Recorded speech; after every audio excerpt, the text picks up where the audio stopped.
மயிலாடுதுறை மாவட்டத்தில் 10ஆம் வகுப்பு பொதுத் தேர்வு எழுதிய தர்ஷினி என்ற மாணவி 492 மதிப்பெண் பெற்று அரசு பள்ளிகளில் முதலிடத்தை பிடித்தார். 10ஆம் வகுப்பு பொதுத் தேர்வு முடிவுகள் இன்று வெளியிடப்பட்டன. இதில் மயிலாடுதுறை மாவட்டத்தில் மொத்தம் 12,149 மாணவ மாணவிகள் தேர்வு எழுதினர். இதில் மாணவர்கள் 91.60% பேர், மாணவிகள் 96.17% பேர் என 93.90% பேர் தேர்ச்சி பெற்றனர்.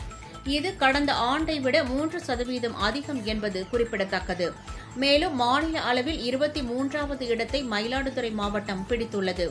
இதேபோல் அரசு பள்ளிகளில் தேர்வு எழுதிய 4,485 மாணவ மாணவிகளில் 4,009 பேர் தேர்ச்சி பெற்றுள்ளனர்.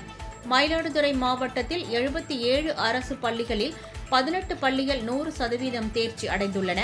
இந்த நிலையில் மயிலாடுதுறை அடுத்த நீடூர் அரசு பெண்கள் மேல்நிலைப் பள்ளியில் 10ஆம் வகுப்பு பொதுத் தேர்வு எழுதிய தர்ஷினி என்ற மாணவி 492 மதிப்பெண்கள் பெற்று அரசு பள்ளி அளவில் முதலிடம் எடுத்துள்ளார்.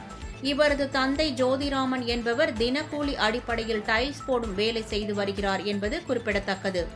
இந்நிலையில் முதலிடம் பிடித்த மாணவிக்கு ஆசிரியர்கள் மற்றும் பெற்றோர் வாழ்த்து தெரிவித்த நிலையில் கல்வி கற்பித்த ஆசிரியர் கட்டி அணைத்து கண்ணீர் மிளிர வாழ்த்து கூறிய காட்சி நெகிழ்ச்சியை ஏற்படுத்தியது.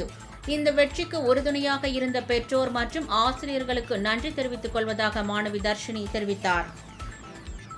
என் பேர் ஜே தர்ஷினி. நான் அரசு பெண்கள் மேல்நிலைப் பள்ளியில் படித்து நீடூரில் படித்து 10th பப்ளிக்கில் 492 மார்க் வாங்கியிருக்கேன்.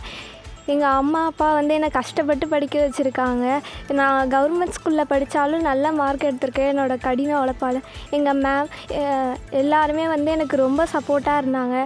ஞாயிற்றுக்கிழமை சனிக்கிழமெல்லாம் ஸ்பெஷல் கிளாஸ் வச்சு என்னை ரொம்ப ட்ரெயின் பண்ணாங்க. அவங்கெல்லாம் ரொம்ப நன்றி. அதே மாதிரி எல்லாருமே கவர்மெண்ட் ஸ்கூலில் படித்தாலும் அவங்க உழைப்பை போட்டால் கண்டிப்பாக மார்க் வாங்கலாம். அவங்களும் கண்டிப்பாக நம்பிக்கையை கைவிடாதீங்க.